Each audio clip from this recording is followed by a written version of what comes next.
Coach, got to settle the weekend rotation. Kind of where are you in the process, and who would you say the candidates are for the weekend rotation?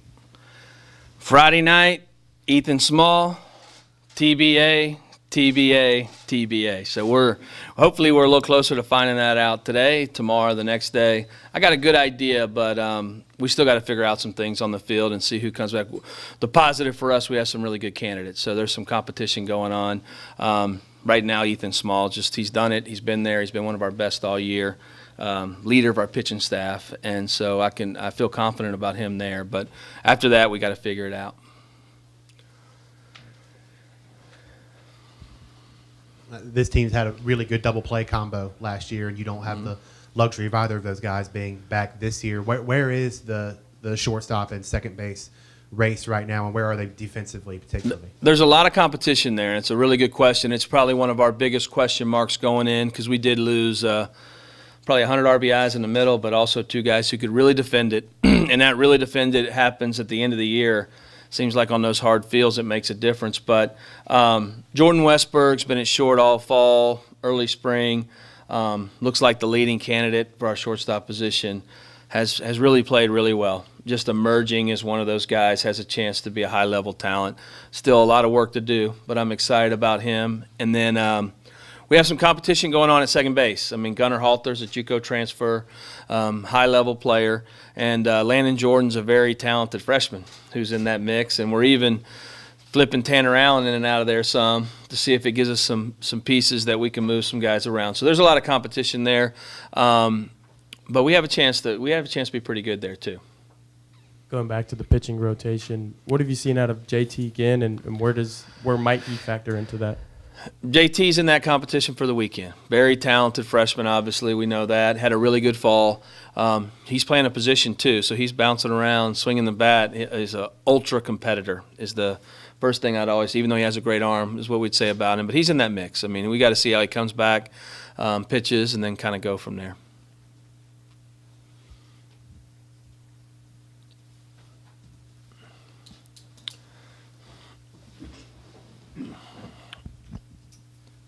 Where are you at catcher? Just some of the guys that are in the mix back there. I know you got to be breaking in some new guys back there too. We do. We have. We're fortunate. I mean, we have a lot of depth there. Dustin Skelton is back from last year's team. Marshall Gilbert's back from last year's team, and then we have two freshmen, Hayden Jones and Luke Hancock, and very talented players. So we're trying to figure that out. There's a mesh in there of trying to see, where we are. I'd say Dustin's been a little ahead this year just from his experience side, but I see all of them playing at some point in time, trying to figure out. One thing that you don't see in college baseball a lot is we have a full-time catching coach. So having Coach Cheese have the ability to work with our guys day in and day out as a full-time college catcher, I think has been a huge piece. I think our kids will say that, and I think we'll be much improved in that area, even the guys that were returning from last year. Coach Elijah's done a lot, especially last year, how you developed. But just talk about defensively. I understand he was honored for that with that yellow jersey. And just talk about what he's done, what you've seen out of him on the defensive side in the outfield. I've been surprised since the fall. He is a above-average defender out there, and that's been the biggest piece. He's a good thrower. For a big kid, he moves around really well. He took one over the wall and brought it back yesterday. That's why I got the yellow jersey. But he's worn it many times, and I think one of the strengths of our team is our outfield defense. I mean, obviously we know Jake's really good in center, but Elijah's like I said, it's pretty dang good out there. And then Rowdy Jordan, he's the guy who was an infielder and moved out there, and Rowdy is getting better every day too. I mean, Rowdy's a really good athlete, so he covers a lot of range.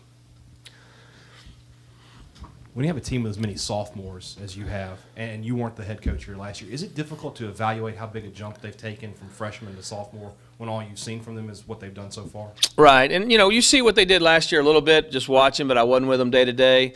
I tell everybody the key to our team, the key to our success this year will be, does that group of sophomores make a step forward? And I think they will. They've had great years to this point. They work really hard, but to the Tanner Allens, Justin Foscue, Jordan Westberg, Rowdy Jordan. I mean, some of these kids that, had good years and big pieces, but can they continue to play like they did at the end of the year? And was that their evolution, of going through the season? And that's probably why they started a little slow. It's hard to win here with a lot of young kids. I'm no genius, but I know that. And so them, as they got older, they played together, they acclimated better, and you saw it at the end of the year. Hey, Coach, we were talking to Spencer out on the field, and he said that he was feeling good, feeling healthy. How do you anticipate? You anticipate just throwing him into the fire in the back end of that bullpen, and just Spencer's role in the back end of the bullpen? I guess what's kind of your thoughts on that and where it stands right now? Spencer's, that's one of our big question marks, and what I want to make sure we do is we have him for the last 2 months, and so we'll probably be a little cautious with him. I know he's an ultra competitor and a bull when he's out there, but that's as you're coming back, is it best to be thrown out there at the end of the game? And those innings, those stressful innings, put more on your arm than anything. So we're going to try to ease him back. That doesn't mean you may see him. I say that, and you may see him opening night out there, depending on how those next 3 weeks go. But he's not taking a heavy load right now. We're kind of slowly getting into it. Hey, Coach.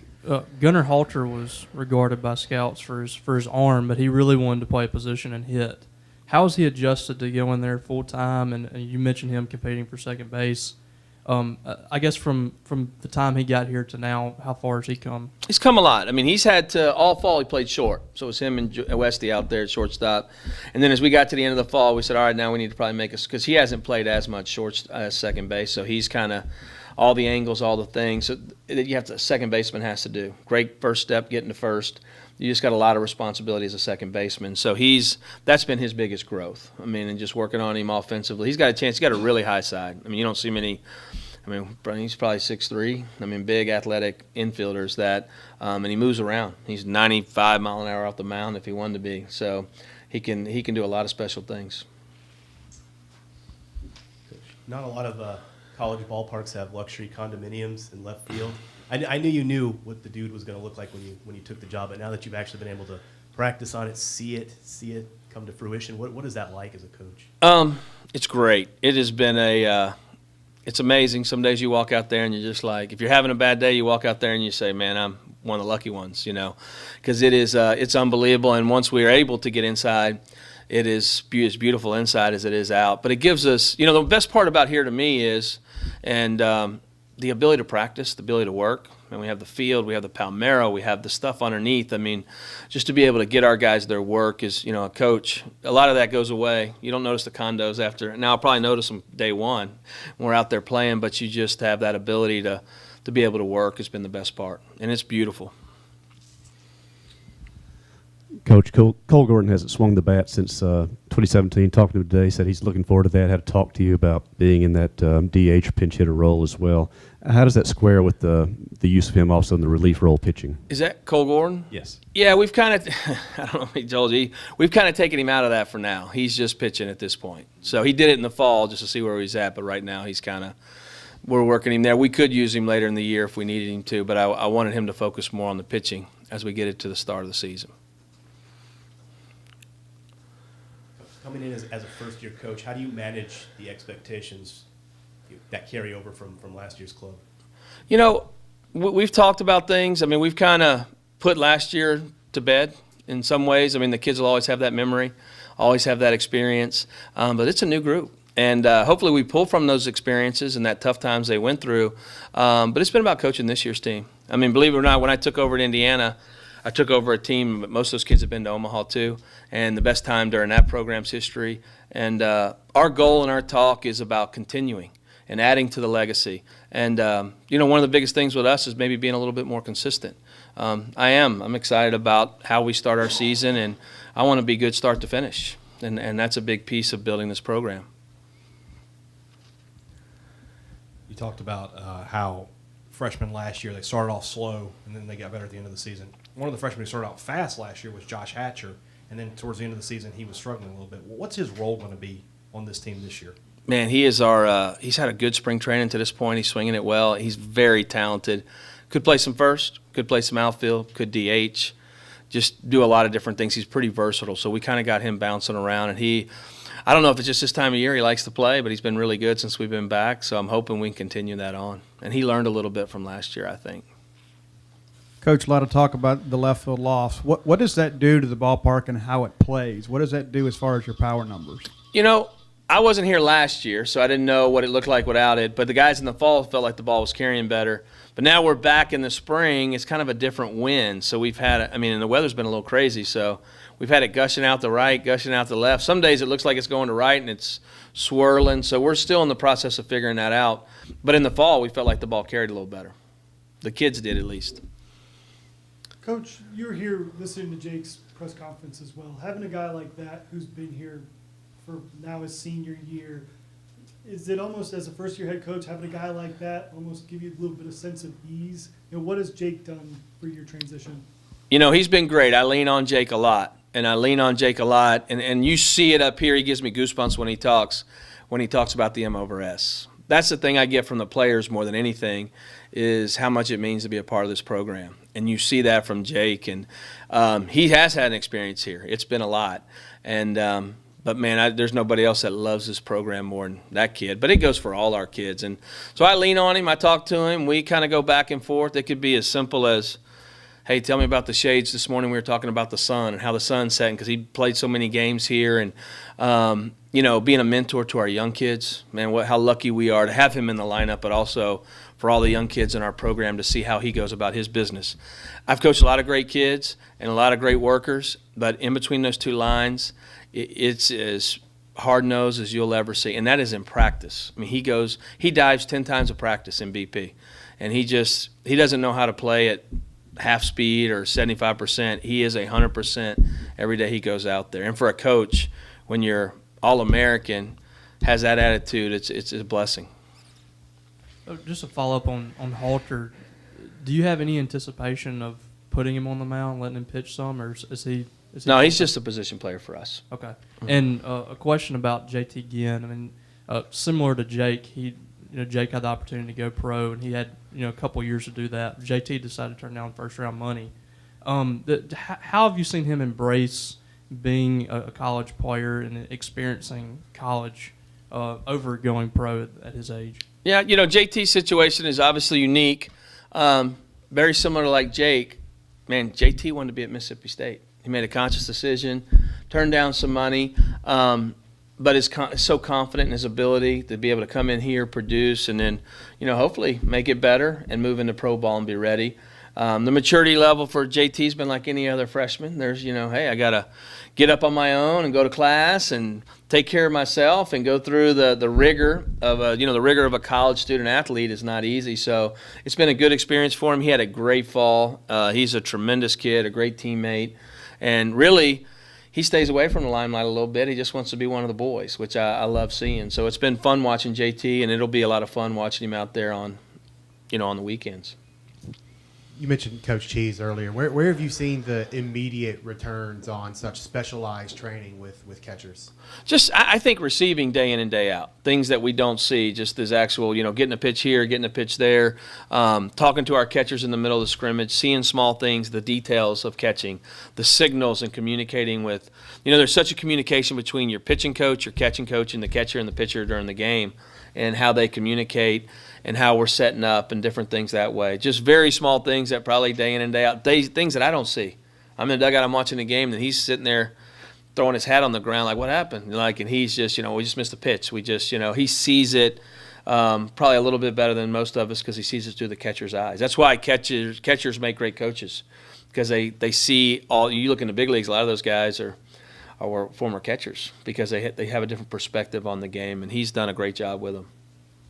You talked a little bit about Spencer earlier, but having a guy like Riley Self, who has also had experience closing out games, just how do you plan on using those two? And do you think having Riley is going to help Spencer kind of keep his arm fresh, a little bit more fresh? Those are the pieces. I'd really like to have some bullpen roles as we get into it. It's just so early for us. We don't know exactly. Riley could close. Riley didn't pitch a ton this fall, so we're hoping we could get a good spring training out of him. For me, as you run Riley out there, Riley's one of the few guys right now that we feel like we can run out there in a dirty inning. In it, first and third, one out. I feel pretty comfortable giving the ball to Riley Self that he's going to make somebody hit a ball and put the ball in the zone better than a young kid. He could finish at the end of the game. I think the piece of Spencer, Cole Gordon, and Riley is huge. And then we're trying to find that. The piece for us is who's the lefty in that mix. So we're really trying to figure out. We have some candidates there, trying to figure out who that left-hander is that can come in and just pound the zone with strikes. They hit it, but we're going to make quality pitches and make some people put the ball in play. Denver said he's really working on transitioning from a thrower to a pitcher. What role do you see for Denver, and how has he improved? Denver's at that back end too. Denver's one of those older, more mature guys. I think the command piece with Denver has been much better. We saw that in the fall. I watched one of his bullpens the other day. He's been just a lot more in the zone and making pitches for us. But he's probably in that back end with those handful of guys. Obviously, a lot of focus on JT as the true freshman go, but who are some of the other true freshmen you think can make a contribution this spring? We got it, man. Landon Jordan is one. The two catchers, Hayden Jones and Luke Hancock. You also have, on the mound, it's JT, but we have a freshman from Canada, Eric Sarantola, who has a chance to get some really quality innings. We have a chance with, Brandon Smith's another freshman that's in the mix. I mean, we just have a Bryce Brock. I mean, I could roll through them that'll have some significant roles. And then we have a really good group of some transfers and JUCO players like Gunnar Halter, Jack Egan, Colby White, some guys that could really help us out. And when there's others too, but it's just giving us a chance to give us a little more depth. Jake, at this event last year, you said one of the main reasons you came back is 0 for 2 in Super Regionals. Well, now you've got one, so what's the new goal for this team? Well, the goal right now is to be ready for February 15th, but it's still win a national championship. It's still that one thing missing about our program. But that is the ultimate goal. But we need to be ready February 15th and not wait till late March to get going.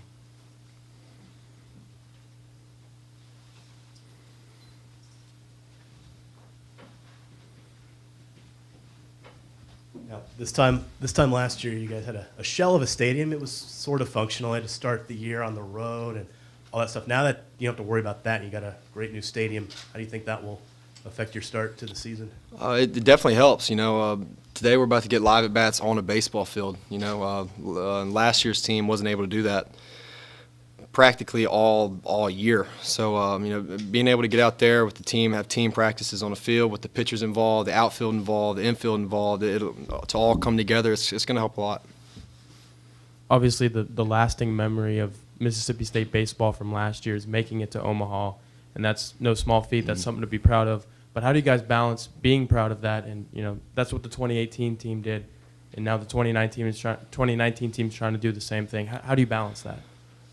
Well, this team's full of older guys. We have a lot of old guys and a lot of young guys that haven't really experienced, the battle of a 10-week SEC schedule. And the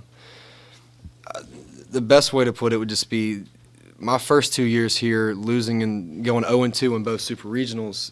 That kind of stuck with you. It was something like it was the hill you couldn't get over. And then instead of looking back and thinking what last year's team did, think about what we didn't do. I mean, we were 3 wins short of a national championship, second best finish in program history. As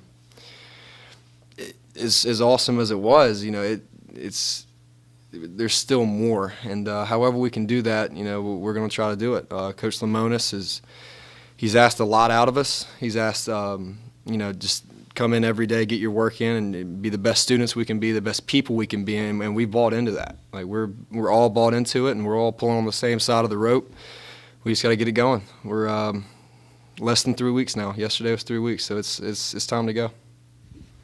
Last year, y'all benefited greatly from a really good double play combo. Neither of those guys are here anymore. Where are y'all defensively in the middle of the field? Defensively, the guys are putting in tons of work. We got the outfield back. So that's awesome, but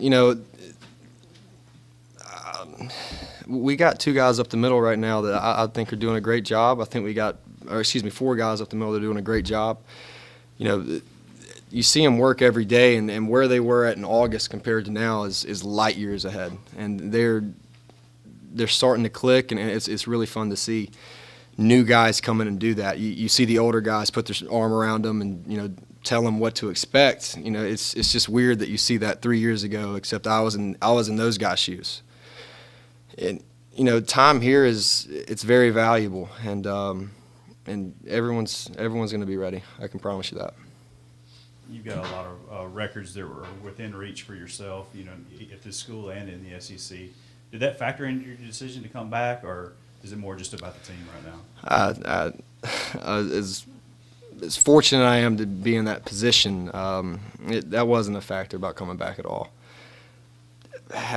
This will be my third year of being draft eligible. You know, that's not going anywhere. But time here, like I said, is very valuable. And like it or not, this is my last year, and you know, that wasn't a factor about coming back. You know, but we get one more crack at it, and we'll give it all we got.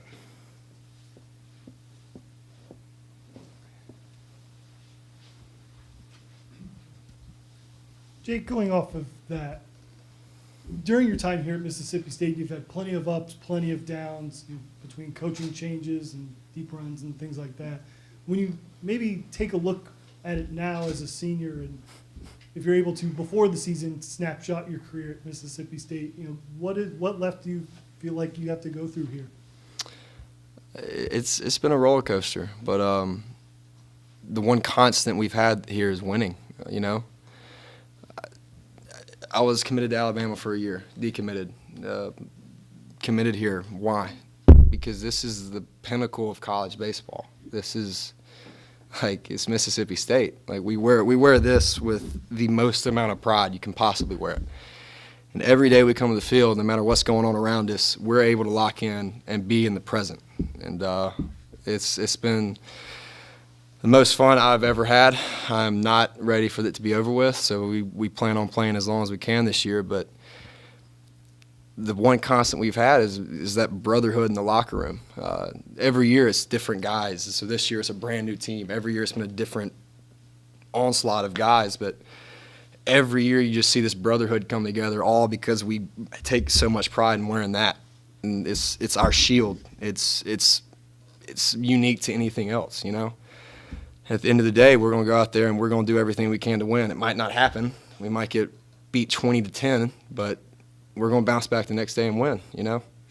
It's kind of the mindset we've had, and it's kind of embedded in us. It's what we go through since August. You know, it's been fun. Jake, last year you guys just exceeded expectations. Now that you have some expectations going into a season, how do you manage those? We do have expectations, but we also got a lot of doubters too. You know, a lot of people say last year was a fluke. You know, we call it lightning in a bottle. You know, it was. I disagree with it. I saw it just as a bunch of guys that weren't ready opening day, finally understood what it took to win, and we're looking to do that now. 2018's over. That as awesome as it was, as amazing as we'll look back at it 20 years from now, this is a new chapter, a complete new chapter, a complete new locker room, a complete new stadium. Everything's new, and everything's going to be its own chapter. So we just got to get past that and be ready to go. And the coaching staff's done an amazing job with that. They've pushed us every day. The guys, like I said, are buying into it. You see it every day. Something else clicks, something new clicks. So, yeah, absolutely. 2 more questions? You know, outside of your teammates and you, not a lot of players in college baseball have 4 coaches in 4 years. Is that something that, you know, you can use as motivation, something you take from each guy? And also, as far as the program goes, do you feel like the program now with Coach Lamonis has reached a level of stability? You know, 4 coaches in 4 years gets tossed around a lot, but like I said, you know, you play for what the program represents, and the tradition here, you never go out there at any day at practice or a game. Look, there might be some days where I don't want to be out there, feeling bad, whether, you know, it's a long day at school, long terrible test, you name it. The tradition here and what it means to play here is what kind of gets you through that. You know, I fake it till you make it. You know, some days, you know, you think about these guys that. The 85 team, the 16 team, the 13 team, you know, there's just so many moments that you think back on whenever you're not having that good day, but that's what you play for. I mean, if I talk to Burke Masters right now, what would he say? He would love to be out there today. He would love to be out there in a 20-degree game in the snow. He would love to go back out there and wear this one more time. So that's kind of what you think about. You think about the tradition here, the guys that would give anything to come back out here one more day, and that's what I think about. this is my last year. And I'm on, you know, the guys that might not play at the next level think about that. Like, this is all we got right now. So you just think back about what we've had here and all the guys that would give anything to go back out there and play one more game, relive one more moment, you know, and that's what you think about.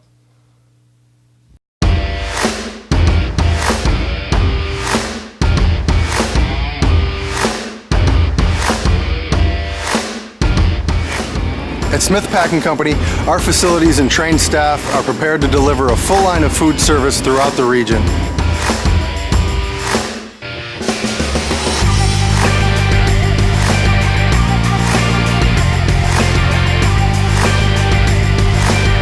We've been delivering reliable service since 1911.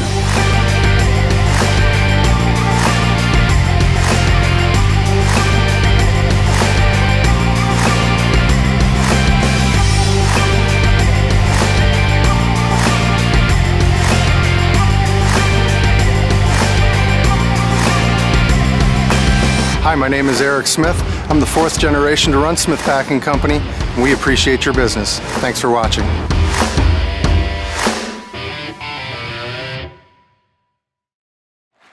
Rhythmic applause, standing crowd, pitch on the way. Struck him out and the ball game's over. 5-2 win for Southern Mississippi. Bulldogs will go home without getting a win on the book in Southern Mississippi. A lot of baseball to be played this year. Mississippi State's head baseball coach is out. This morning, players were told that pitching coach Gary Henderson would assume leadership duties. All we had was each other. You know, that's how life is. Life's not going to always be easy. That meeting that Tuesday morning at 7:15, whenever Coach Henderson was announced as the head coach for the foreseeable future, it was just kind of a wake-up call. Like, hey, things are not looking bright for us, but we know we're going to have to do something to fix this.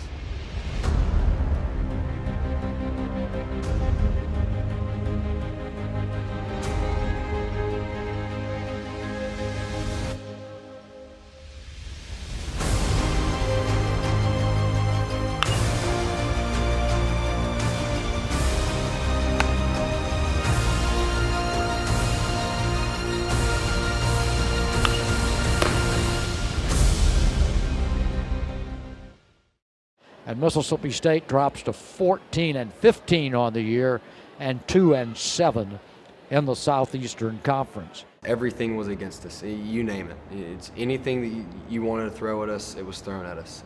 Really, it was just, what do we got to do to get better every day and try to salvage it. At that point, it was how can we try to squeak in as a 3 seed. But I think individually we were talented, but it was just like we could not win games. It's like, why can't we win games? We had to turn the page somewhere and understand that we can't just sit there and cry. And there's a high fly ball, left fielder back at the wall, may go, gone for a walk-off, an Alexander walk-off. The first series win of the year for this ball club in SEC play. I'll tell you, for Mississippi State, they needed that. It's something that possibly could turn the year around. It kind of just all started to click that weekend against Ole Miss. We had some unreal individual performances. Ole Miss was playing at a really high level at that time of the year. I think they were number 3 in the country. And so when they came in here and played as well as they did and we were able to win that series, I think that gave our guys the confidence that they kind of had arrived, and all their hard work and everything that we've been teaching was starting to pay off. And the pitch, and he swings, and he misses, and this ball game's in the book. And what a weekend this Mississippi State baseball team has had. They've beaten the number 3 team in the nation 3 times. Well, we go to Kentucky. We need a series win, but they beat us 2 out of 3. That was a tough pill to swallow, because that was kind of, hey, now we have to go beat Florida twice to make a regional. To even make it into postseason play, we got to go beat the number 1 team in the country twice. There's a drive deep to right. That one's hit well. It might get out of here. It does for a home run. Tanner Allen has just put the Bulldogs up by 3. 2-2 pitch coming. And he struck him out swinging to end the ball game. What a weekend for Mississippi State. The Bulldogs sweep the Gators to finish up the regular season. Probably, I think, with this win, assured themselves of being in that NC2A tournament field. Those 2 weekends against Arkansas and Florida, it didn't show us that we could just win ball games. We can beat anybody in the country. I mean, we have everything we need. We just have to make sure we're clicking on all cylinders. From the beginning, everyone wasn't having fun. No one was smiling. And then at the end of the season, it was all jokes on the field. We're all laughing. That's when we were at our best. That's when we came together. That's when everyone was there for each other. And that's when, the game started getting really fun again.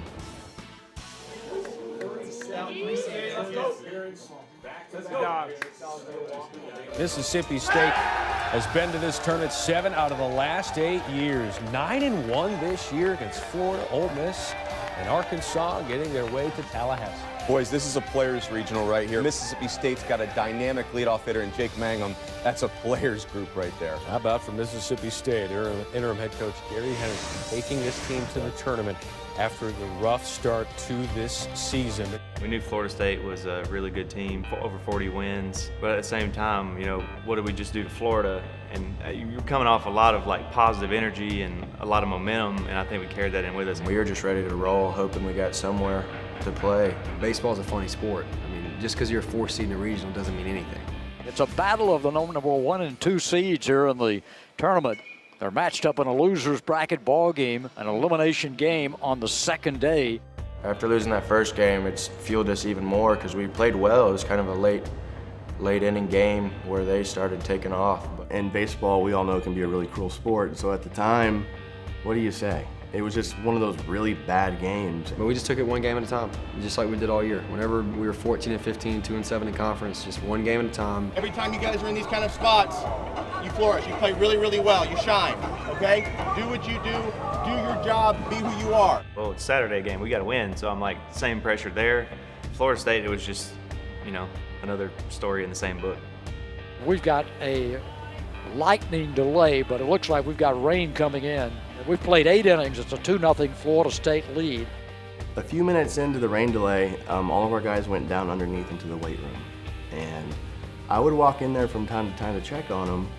And it was dark, the lights were off, and they were watching some kind of comedy. Their shoes are kicked off, and they're laughing, and they were really, really relaxed. Everyone was like, we're still in this. It was actually an awesome feeling. No one was panicking. Everyone was laughing. We were watching other baseball games, and people were cracking jokes. It was a different feeling. It was a different vibe. Me and the coaching staff sat on the bench. We're looking at the lineup, and we're thinking about the 9th inning. Well, Mangum's going to get on, and so we're going through the whole thing, and we say, well, if we can get to big hit Mac, we're going to be okay.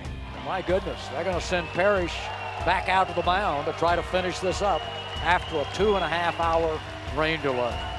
It's funny, during the rain delay, talking to my dad, just going through the at-bat I'm about to have, and he said, hey, y'all gonna win this game if Parrish goes back out. So we're thinking there's no way he's coming back out, after 2.5 hours, and then when the game was resumed, we saw him run down to the bullpen, and we're thinking, oh boy, here we go.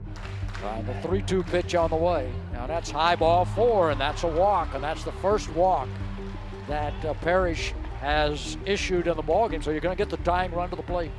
I told Rowdy, T.A., Stovall, and McNamee, who were hitting behind me, I said, look, I'm going to go out there and I'm going to get on base. The 2 freshmen at the time, Rowdy and T.A., both struck out, so I'm on first base with 2 outs, and that was a bad feeling.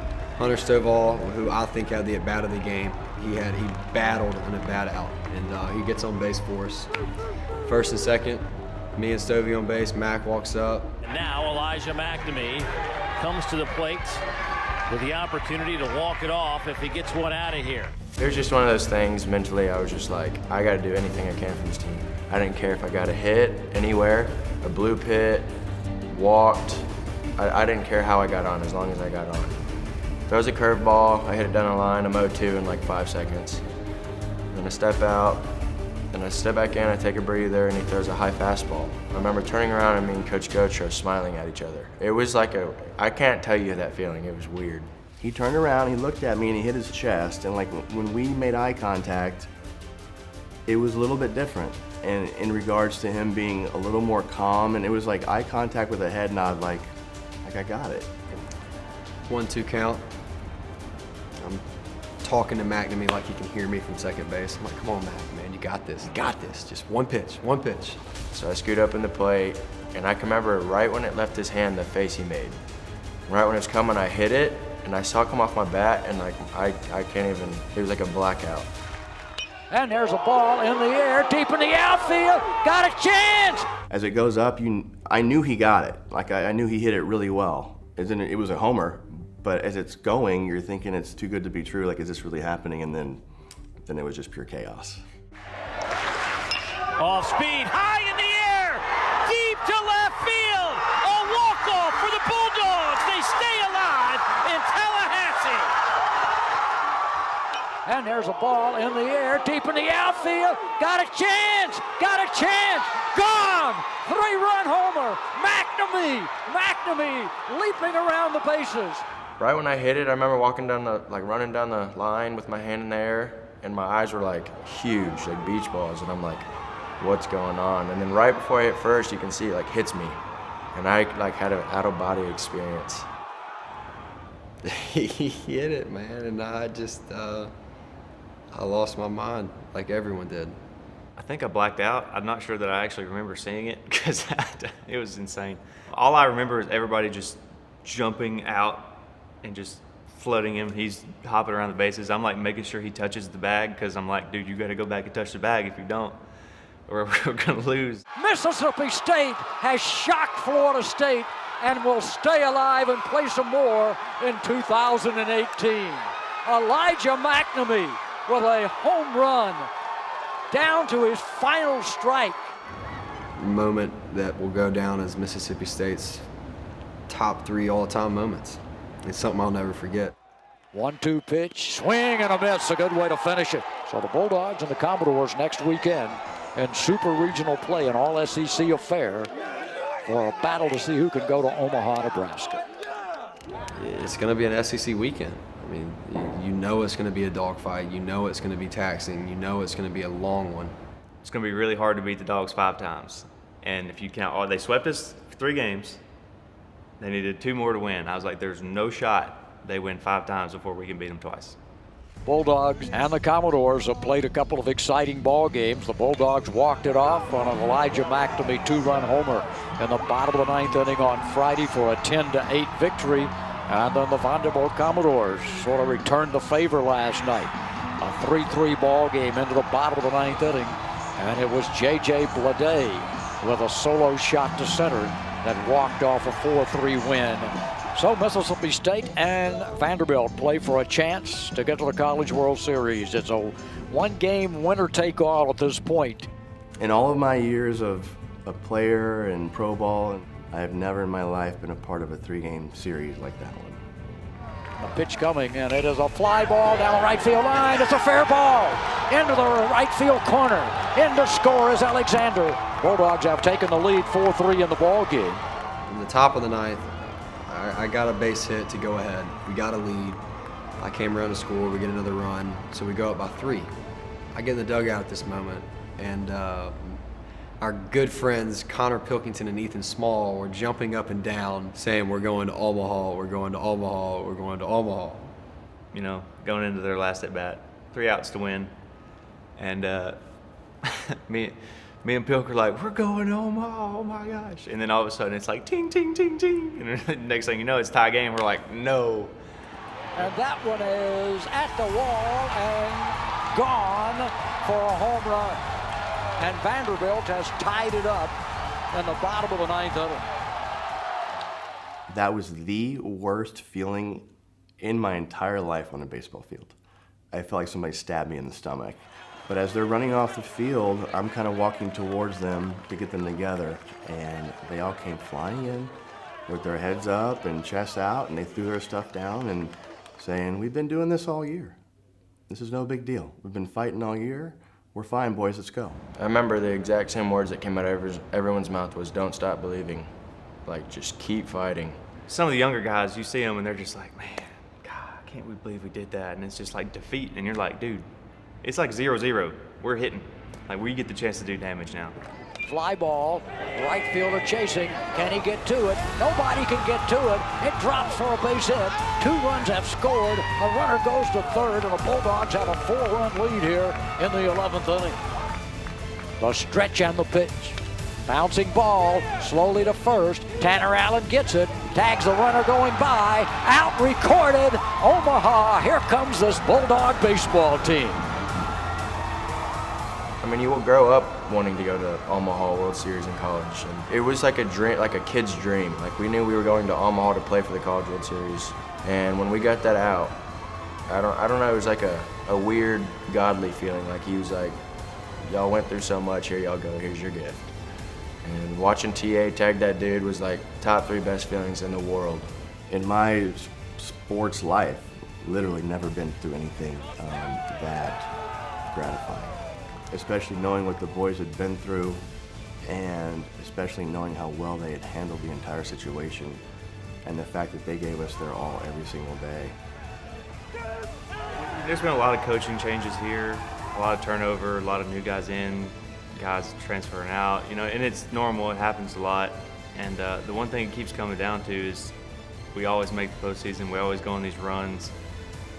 And I think it's because of the culture here and not because of any one person. I don't think I am Mississippi State baseball. I don't think a coach is. I think all together we are. And I think that culture is really what allows us to be successful. 2018 Bulldogs will go down as one of the craziest things that's ever happened here at State. It's got to be, you know, just through everything that happened. But what everyone needs to understand is that year is over. It's time to turn the page. We need everyone behind us this year because that team's over. And it's time to understand that the 2019 Bulldogs are going to write their own chapter. And we can go farther. Hi, I'm Pete from Big Apple Music and Electronics. You with the red shirt back here, you need a guitar? We have 500 on display. And with the blue shirt over here, camera surveillance systems, we have them and we're New York State licensed. And for all you folks with children in school, we have the best school band rental program anywhere. Plus, we install sound systems, cars, boats, homes, churches, restaurants, you name it. Big Apple Music and Electronics, New Hartford.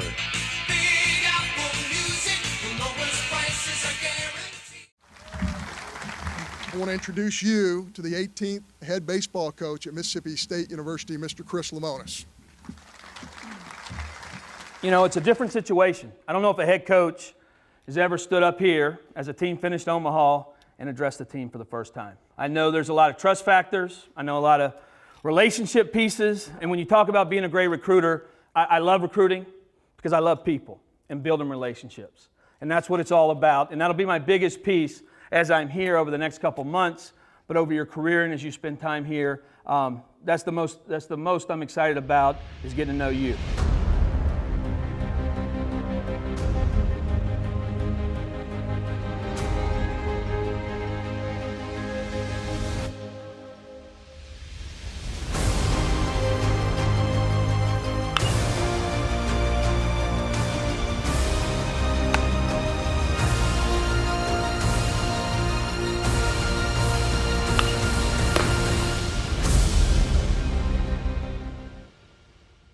We still joke that was probably the most, the toughest interview or press conference I've ever done in terms of coming in and meeting the team the first day as they got back from Omaha. Everyone was still trying to come down from the World Series, and everyone felt for Coach Henderson. They just want the best for this program, and I believe Coach Lemonis is definitely the man for it. Whenever Lemonis had his first team meeting with us, what we understood was, hey, this is our guy. This is going to be our captain, and this is going to be who's going to lead the show.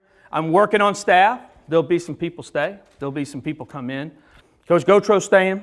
You're going to run the hitters. You got to trust me.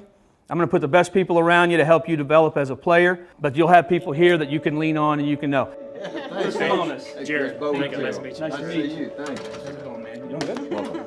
When I first started coaching back in 2011 at Tulane, Coach Lemonis was known as the best recruiting coordinator in the country at Louisville, and we met a long, long time ago.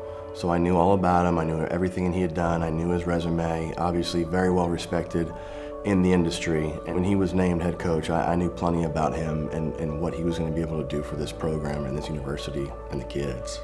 I've known Jake, I've known who he was as a player and as a coach. Watching this team and watching that offense evolve over the year, I thought that was a big piece, and he was a big piece of part of that. And then you have the guy who's involved with all these recruits. I mean, we took over, and so many kids held through because he's just a great guy. Kids enjoy it, and having that relationship with him, and it's a big piece for us to be able to come in and have some familiarity with the players that we were bringing in. Coach Goat is the GOAT. That dude has more feel with hitting than I've ever met in my life. Just all around great dude. You know, his family loves us, we love his family, and Coach Gotcher staying here was definitely a very comfortable feeling for a lot of us. I thought it was a pretty good pin today. I really like your adjustment when you changed the rudder and you got it to the blue. I thought your two seam had some good sink on it, and I thought your breaking ball was sharp, and you threw some really good changeups. You pulled a string on a couple changeups. Yeah, that last one was probably my best one I threw. The last one was the best one. Okay, shake his hand, you're done. All right. Good recovery. Excited to be in a place that's so passionate about baseball, where baseball's important. Baseball's in the fabric of the school, it's in the fabric of the community, the fabric of the state here. Me and Coach Foxhall played at rival schools and played against each other, coached against each other, so I've known him for 25 years. You know, great pitching coach, really brings a lot to us, from an arm trainer to a pitching coach to just does a lot of different things. I think the kids really connect with him.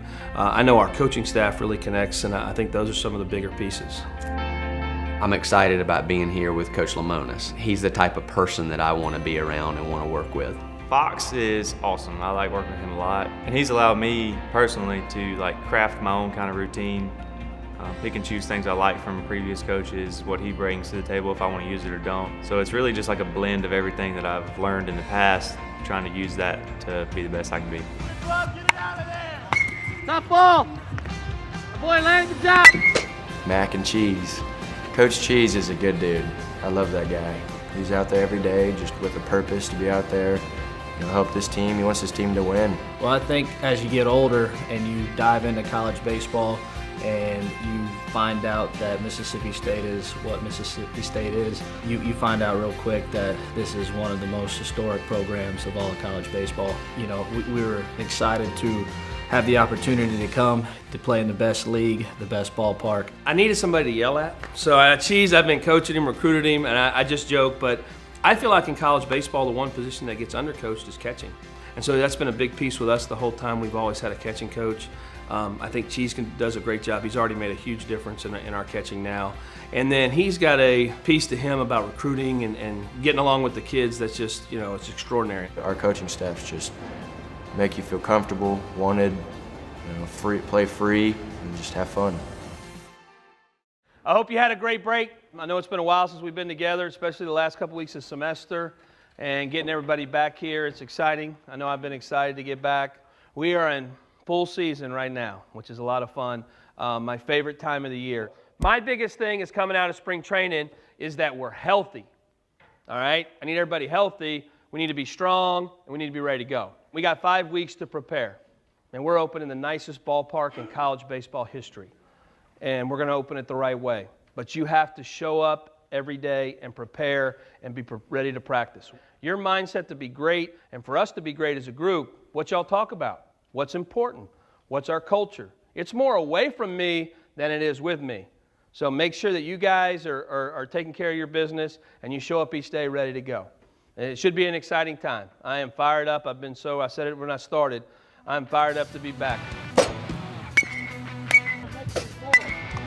Get to the spot, and then play through it. Get to the spot and play through it. Coming out of fall, we were really healthy, and I think maybe the greatest tool or the strength of this team is we got some tough guys, and that's fun to watch. I saw that in our World Series when we competed for our World Series. We got a tough group of kids. Nice. Good boy. Really good. We had a productive fall, pitching-wise. Those guys taught me a lot more than I taught them in the fall. Now, hopefully, I can take the knowledge that I got in the fall and teach them a little more moving forward. That's kind of the stage that we're in right now. Nice. Great pitch. Way to pull the string. Looking forward to watching these guys grow, because we're nowhere near where we're going to be by the end of the year. But hopefully, if we get after it day by day, we'll have a really fun team to watch. We have a veteran team in a lot of ways. A lot of position players back, getting some pitchers back into the fold, and then we have a really good incoming group. JUCO's a grind. Every single day it's a grind. It's constant go, go, go. I mean, you get days off like you do here, but not as much. At junior college, I really learned a lot about myself, both on and off the field. I really felt like I developed myself as a true pitcher, rather than being more so like raw in a sense. Our seats were made out of concrete at my JUCO, and now, I mean, there's a whole kitchen underneath the field where people can walk up and sit in cushion seats. Like, it's just unbelievable. I've always heard that going JUCO is the best thing, but I felt like I had a bunch of stuff I had to develop as a player. I had a bunch of weak points to myself. I knew there was a lot that I still needed to figure out. In Wisconsin, it's cold. We would draw about 30 people per game.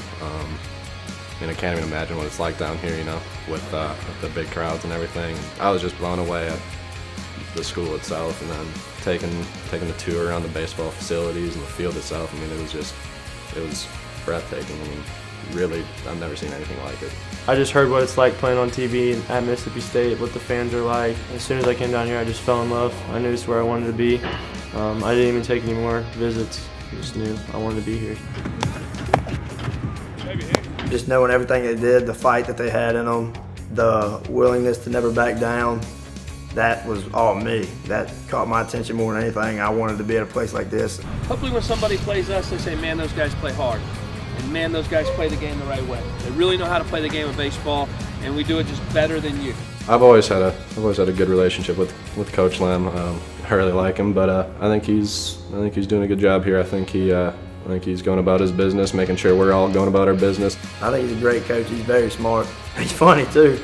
He can pick with you the best as any other player can. Okay, you ready? Coach Gotro just came and watched me in the summer game one time. I talked to him for a little bit. I liked him a lot. It's almost like he's my coach, but also like somebody I can go and talk to as if he was my friend. Like, he's going to tell me the truth. He's going to tell me what I need to work on, what I need to do better, and he's just going to shoot me straight. I like it. Good. Especially if that's a righty, you got some room up, right? I love Fox. He's a great dude. Really laid back and just kind of lets you do your own thing, but he offers a lot of insight and a lot of good tips, and I just try to be a sponge every day and just soak it all up. When I first came here, I didn't know anybody. I was kind of nervous when I first got here because I'd never played on a big stage like this. I mean, they've always just said, do what you can do. I mean, just be who you are, play how you play. Whether I bat 9-hole or whether I'm on the bench, I'm going to just cheer for my teammates or do anything I need to do to help the team win. Just showing up in whatever role I'm assigned to and just showing up every day, trying to be a leader on and off the field. What I'm looking forward to the most is the grind. Everybody here with the same intentions I do. I love this group of guys, and I know we're going to do some great things here. Just to be able to get a chance to play at one of the top colleges in the country, it's really an opportunity of a lifetime.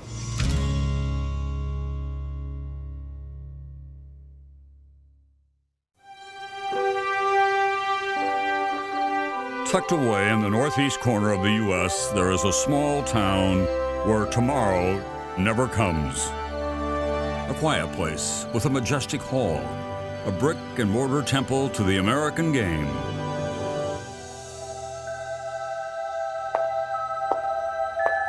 Here, the warm glow of bygone days are collected and safeguarded for all time.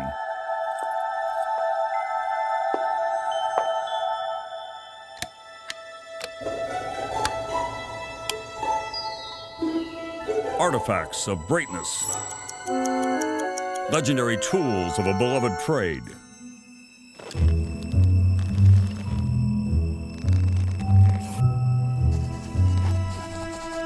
But whenever the present turns its eyes to the past, the most coveted treasures are the heroes. The magnificent Yankee, number 7, Mickey Mantle. The greatest hitter that ever lived. They throw in where I'm swinging, and I'll be swinging, might mean the old ballgame. Icons of our prized pastime, whose lives on and off the field have the power to change us forever. Well, now here's Robinson coming into the picture. You see, the first colored fellow that ever came in, belatedly. Thank you very much, Mr. Rickey. I'm certainly delighted with my contract. Strength with class. Determination wrapped in hope. Within these walls, you will find the pride of a nation. Today, I consider myself the luckiest man on the face of the earth. Our desire to overcome is personified here, and every now and then hammered home. He's sitting on 714. It's gone. There's a new home run champion of all time.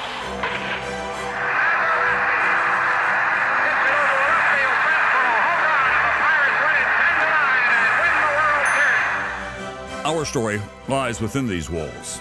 Triumphs of spirit alongside losses we'll never forget.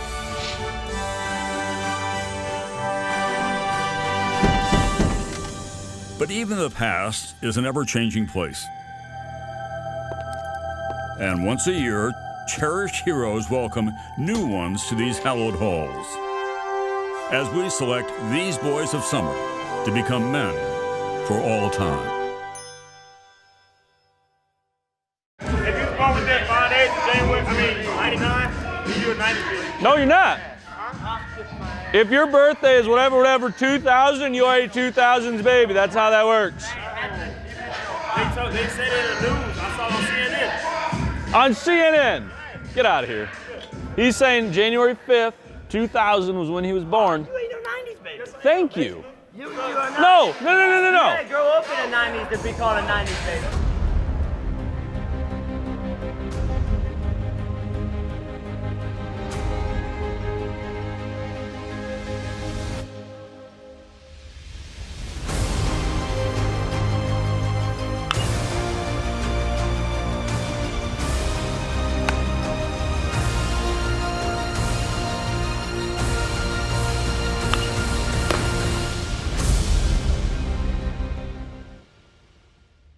Don't call alligator big mouth till you cross the creek. Don't call alligator big mouth till you cross the creek. Maybe the accents are a little tougher to understand right now, but I'm slowly getting used to it. I mean, yeah, they're a little different. Eric, right when he got here, he would say A after some things he would say, so we gave him a hard time about that. The food is a lot different. Up north, you have the same Applebee's, B-dubs, all that, and down here it's barbecue. That's it. Obviously, there's some weird stuff people do.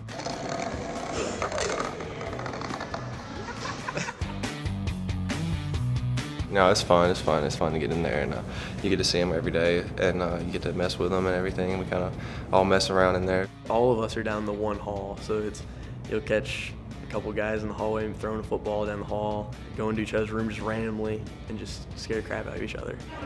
I always knew I wanted to come here because my mom graduated from Mississippi State. I can't remember the last year that they had a bad year, and the facilities that we have now are unbelievable. For me, it was the baseball program and how big it was to its fan base and just all the tradition they have. It was just, you want to be a part of something like this. How is a brotherhood and how big of a brotherhood it was, and then with the development standpoint, it is the best baseball school to come to get you ready for pro ball. I always wanted to play here. It kind of wasn't really a doubt in my mind when they offered me, and that's what I tell everybody. Like, if you come watch a game here, like, you'll know why. One thing that stands out to me is probably their maturity. A lot of guys come in and a lot of them are talented, but this group is really mature to me. For a lot of them, it's just being patient, sticking with their process, and knowing that at some point in time they're going to get a chance. In high school, you're the dude and everything, and now everyone's a dude, and that's where you have to mature as a player. I think it's a faster paced game, and that's the biggest thing. And I knew coming into it, that's what I was going to have to deal with. That's how you get better. You got to play better competition. Players like Jake, he doesn't give it to you easy. You got to earn every single pitch, every single out you get against him. They've hit the ground running. They've come in knowing their role and what they want to do as players. They've come in and taken this new tradition that we have here and new coaching staff and just done really well with it. Very talented and very deep. And I think that's one of the biggest things you see with this group. This is a deep class, some very good high school players. And you don't get guys that come in and are facing SEC talent and producing at the level that they are. So I think them being ranked 5th kind of played into exactly who they are and what they do. I mean, you have some guys like JT, Eric, all those guys, and we could do really something special with that group. I've never been around a team that has as much pride for the uniform as some of these kids do, and they love it. Price is ready. Skelton sets up, pitch on the way, swinging strike 3, and this ball game is over. Price has struck out Bortles to end it. I was just happy to be here, honestly, and once I started performing well, I got more opportunities and more chances in high leverage situations, and I like that as a pitcher. I took that and ran with it, and it worked out pretty well for me. On the pitch, and he struck him out swinging on another breaking ball. What a fine job out of the bullpen by the right-hander Spencer Price, who looks like he has great confidence in that breaking pitch. It was about 35 degrees outside, so probably a Tuesday night. Just a regular scrimmage day for us. And on my last warm-up pitch, I kind of felt something kind of weird in my arm, kind of shook it out. Playing for so many years, you have weird things happen in your arm. You're just kind of like, all right, I'm good. But this one was different. He came in, we take a look at him, and you know, it didn't look right from the instant we looked at him. We decided immediately that we were going to go get an MRI the next day and consult with Dr. Rusty Linton. Upon review of that MRI, we found out that he indeed needed to have Tommy John surgery. I've played every single baseball season since I was 3 years old, and just having to know that I wasn't going to play was really tough for me. I went through everything to prepare myself to play, and then just like that, it's gone. I had to keep myself focused on what I had to do to come back and be better. The first 5 to 6 weeks that we worked really hard on range of motion with Spencer, and that's pretty typical with every Tommy John surgery. You know, there's a lot of ups and downs, there's a lot of soreness, there's a lot of pain, but you have to work through that to get your range of motion back. I made the decision to absolutely do my best in rehab so I can come back and be better. Every Tommy John surgery is a little bit different. We started throwing at about the 4.5 month mark. That was the last thing I remember throwing was pain. It was just something I had to get mentally past because I was scared it was going to hurt again. The surgeries went fine and everything is good. You just got to do it. Spencer is a goofball at times, but he's very serious when it comes to his rehab, and I think that the lighter side of him has helped him through this long process. I've missed the competitiveness of baseball and just being able to go out and perform under heightened circumstances, not in just a regular bullpen setting, and being able to face somebody else was something that I enjoyed the most.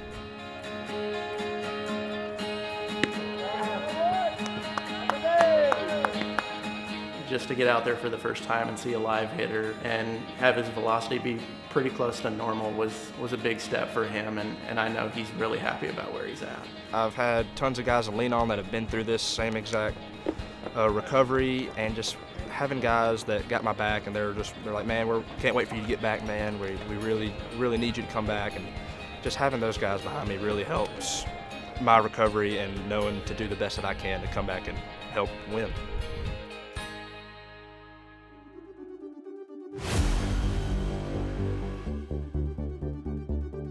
We've had great weather. We've been able to jump out there and get our innings in. Pitching's been a little ahead of the hitting at this point, but I have a lot of confidence. I love our offensive lineup. On the mound, we look really good. The pitchers were carving up the hitters pretty well. Ethan Small's going to be Friday night.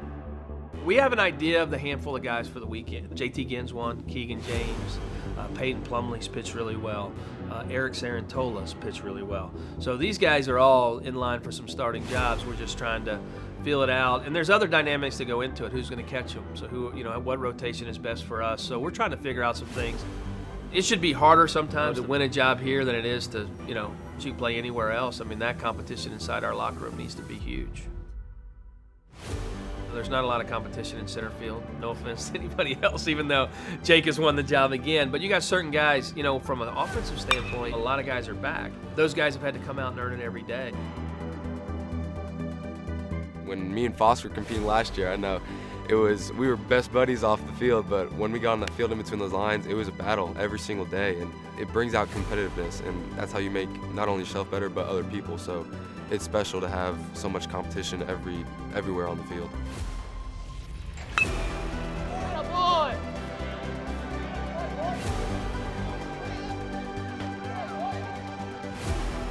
Westy's been at short, and then I flip Gunner and Landon every other day. So they They play day in and day out, so we're trying to develop some chemistry there in the middle. We had one of the better middle infields in the country last year. We're trying to get that back, but all three are very talented.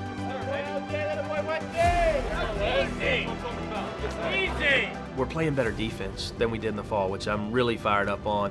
I'm a big believer we got to defend to be a consistent product. There's some guys that are learning how to be a better base runner, and including me. You know, even Jake and I, we learn every day something new. I mean, that's just the game of baseball, and I think base running and defense is the biggest key for us.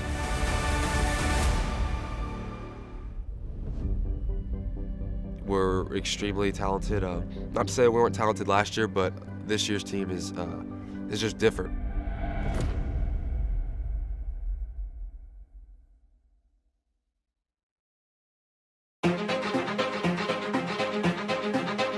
My name is Jerry Reinhardt.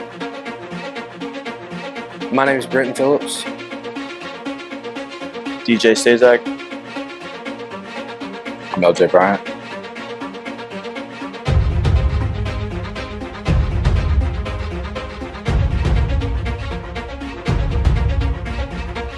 I attend Lackawanna College. I play for Andrew College.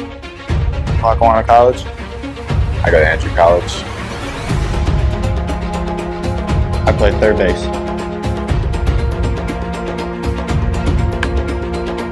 I play outfield and infield. Shortstop, center field.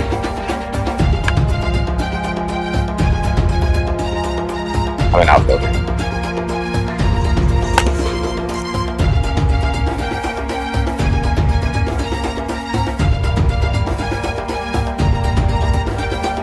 I'm a JUCO product.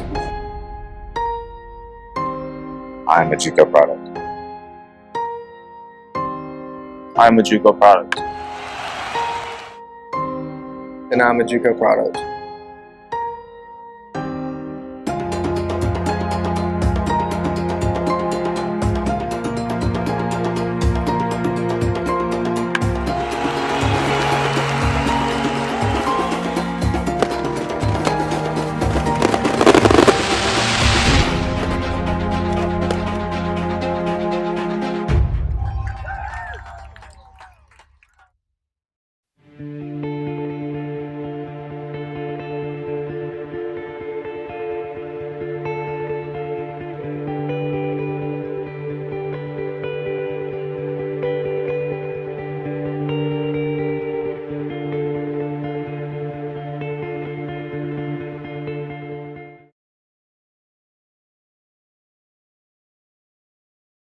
Hi, I'm Doug Delett. I'm a coach with the Utica Blue Sox.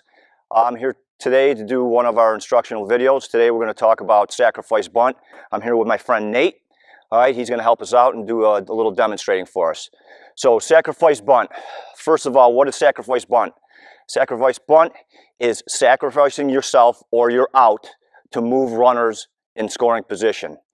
All right, when we lay down bunts and we move runners, we put pressure on the defense. That's what we want to do. More importantly, we want to move runners. Okay, so you're giving yourself up for moving the runners over. All right, unlike a bunt for a base hit. All right, so what we want to do first, all right, my friend Nate here, two things we're going to pull off here with a sacrifice bunt. First of all, what Nate's going to do is he's going to spin his feet. All right, as you can see, he's spinning his feet. That's in the correct position. As he does that, he's going to slide his hands down the bat. All right, and he chokes up. If you can see this, okay, he's choked up for better control of the bat. We need to have good control.